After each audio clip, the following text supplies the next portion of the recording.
Within the ancient, yellowed pages of old books lies a tale so dark that merely mentioning it sends shivers down one's spine. This is not a tale for the faint of heart, but an abyss of human nature, where the darkest shadows of the soul collide with the fragile light of faith. Deep within chapters 19 to 21 of the Book of Trugas lies a peculiar tale, so extraordinary that even the most seasoned classical scholars tread cautiously whenever they turn these pages. Most readers stop at chapter 19, lacking the courage to face the greater horrors that lie ahead. But hidden behind those blood-soaked and tear-stained pages are painful lessons about human nature. Lessons that make it impossible to turn a blind eye. Join me as we step into this story to uncover one of the most tragic and haunting tragedies in human history. A story will etch itself into your mind long after you've turned the final page. The story begins in the book of Judges, chapter 19, verse 1, during the time when Israel had no king to rule over them. A man from the tribe of Levi, living in the hill country of Ephraim, married a woman from Bethlehem in the tribe of Judah. Note that this man lives in northern Israel, while the woman he married resides in the south. Everything seemed peaceful for a while, but then the woman betrayed him, leaving him to return to her father's home in Bethlehem, where she stayed for 4 whole months. The man named Levi, after his wife left, decided to journey from Ibrahim to Bethlehem to bring her back. When he arrived, the girl's father warmly welcomed him with all the hospitality he could offer. Though Levi was eager to take his concubine home immediately, his father kept pleading with him to stay one more night, and this situation dragged on for several days in a row. "Thank you very much, father, but we must leave now." After many delays, he and his concubine set out to return to Ibrahim. As night began to fall, the servant suggested stopping to rest in the city of Chapes, that is, Jerusalem. But the Levite refused because it was foreign land, not belonging to the Israelites. Instead of stopping, he decided to continue his journey to Gippor, a city within the territory of the tribe of Benjamin. When they arrived in Gippor, they hoped to be warmly welcomed by the villagers, but no one invited them inside. How surprising, since hospitality is always considered paramount in Israeli culture. As they were about to sleep by the roadside, an old man suddenly appeared and invited them to stay at his house for the night. Levi hurriedly thanked him and assured him that they only needed a place to rest for the night, asking for nothing more. The old man nodded in agreement and led them home. However, just as everyone was gathered happily together, a terrifying incident suddenly struck. A group of aggressive men from the city swarmed the house and began smashing the door. They forced the old man to take Levi outside so they could identify this man. That is a clear allusion to their intention to sexually assault him. From here, the story takes a terrifying and haunting turn. The men of the Benjamin tribe in Gippor had become so depraved that it was unacceptable. They demanded a cruel act, wanting to humiliate Levi, the guest of the old man. The next part of Chugach 19 might startle you. Upon hearing the crowd outside knocking on the door, the homeowner immediately stepped out and asked them what they wanted. "Please don't do something so terrible. My brothers, this man is my honored guest. Don't do that petty thing to him." Instead of accepting the request, the old man proposed an unbelievable solution. "Let me hand over my virgin daughter and this man's concubine to you. Do with them as you please, but do not touch my honored guest." This idea was terrible enough, but what happened next was even more horrifying. The men outside refused to listen to Levi's words, even as they struggled to escape their dire situation. Had driven his concubine out to them. That night, a group of men mercilessly tortured her in a brutal manner until dawn. After satisfying their sick desires, they let her go. That morning, the poor woman struggled to drag herself back to the house where Levi and the homeowner were staying. As the first light of dawn appeared, she collapsed on the doorstep. The most heartbreaking thing was when Levi woke up the next morning and opened the door and saw his concubine lying on the ground. But she couldn't. She died after a night of brutal torture. He shed no tears, nor showed any sign of grief. Instead, the policeman helped the girl onto the donkey back, and together they calmly headed home as if nothing had happened. However, the story doesn't end here. Upon arriving home, Levi did something that left everyone utterly astonished. He took a knife and carved his concubine's body into 12 pieces. Then, he divided the body into parts and sent them to the tribes of Israel. Carry the message about the horrific crime committed by the people of the tribe of Benjamin. When people from other tribes saw the body parts and read the letter, they are all pancake makers. Never before in Israel's history has such a horrific event occurred. They couldn't believe that their own brothers could commit such brutal acts. The tribe of Benjamin. This incident shocked all of Israel, sparking fierce waves of protest. The next part of the story will be told in chapters 20 and 21.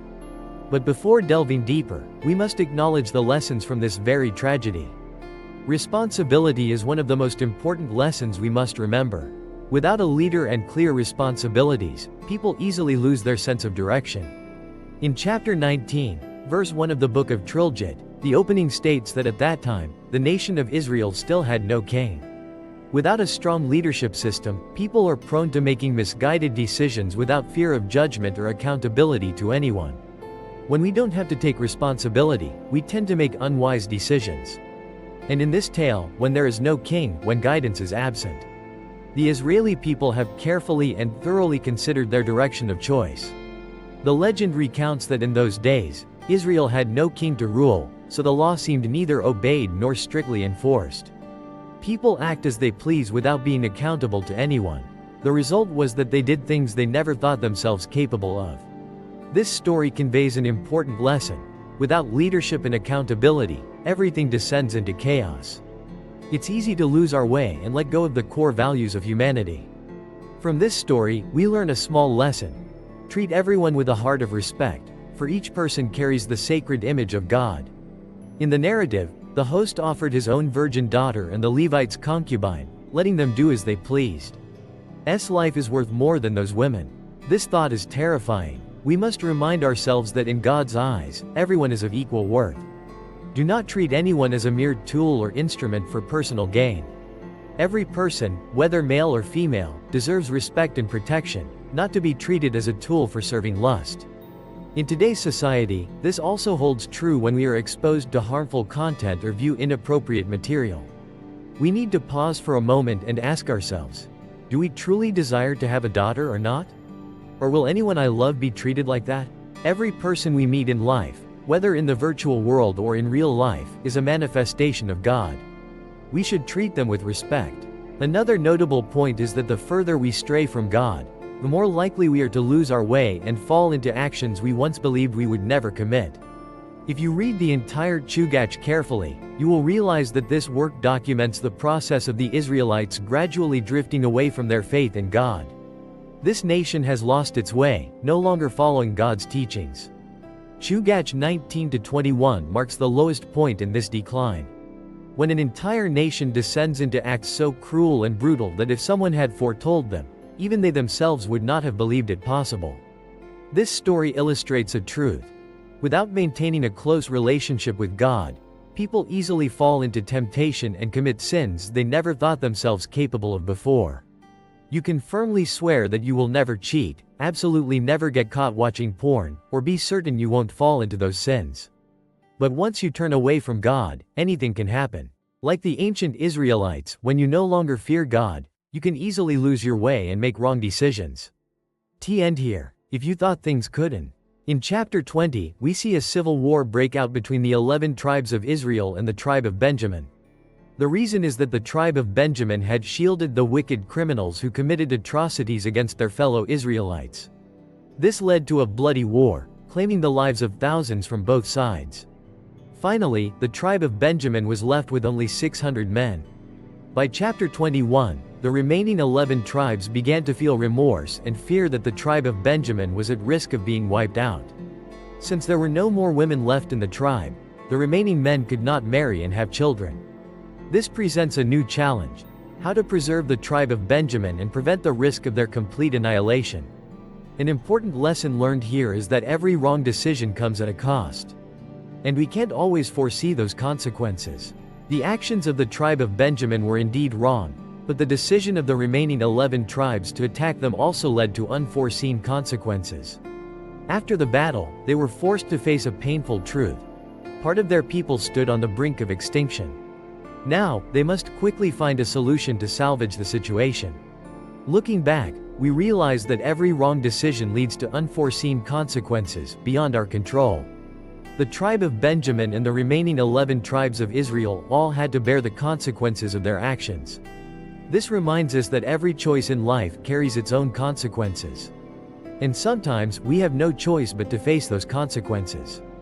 This story leads us to a profound lesson.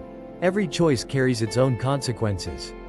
The Israeli people must bear the consequences of their own decisions. They have the right to choose how to act, but they cannot determine the outcomes those actions will bring. When 400 women from Chabad Gilead were brought back to marry the 400 Benjaminite men, a problem arose. Only 200 men remain unmarried due to the significant shortage of women compared to men.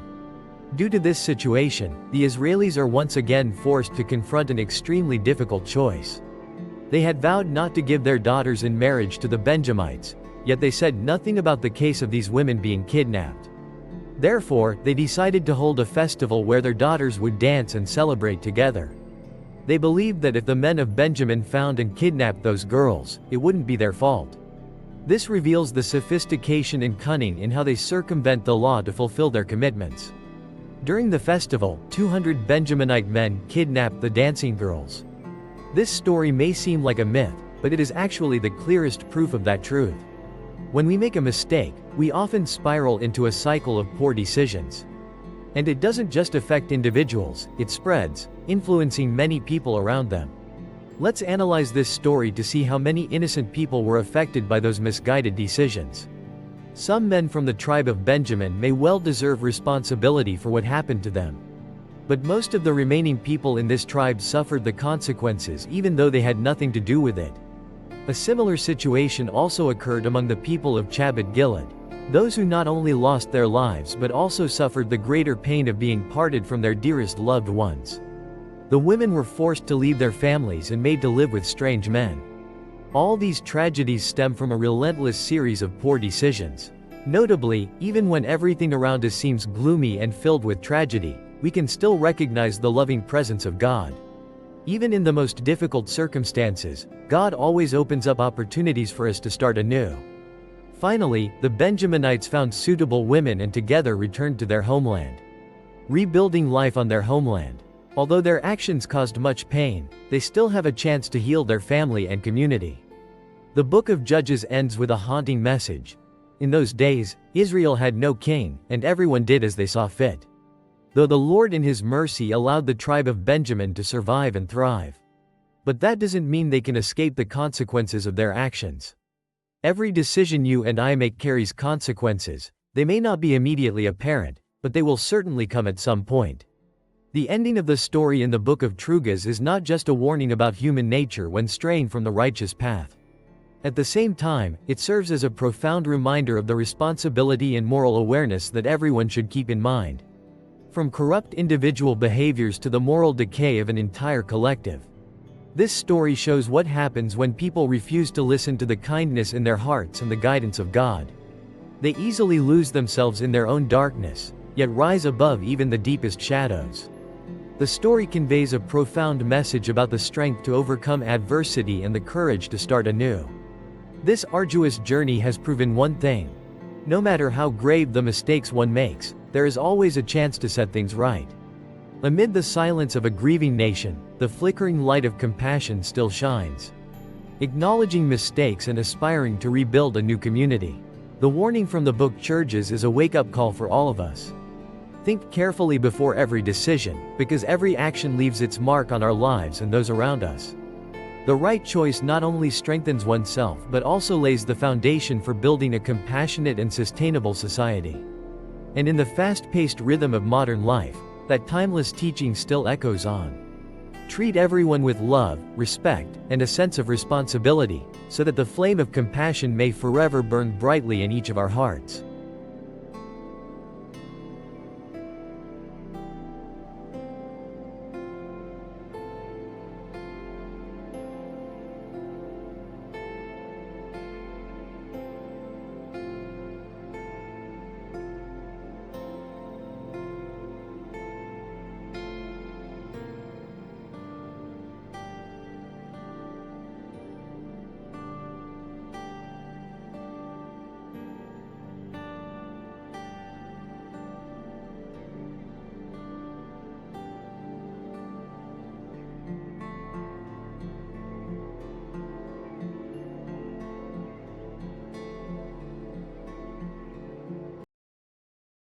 you.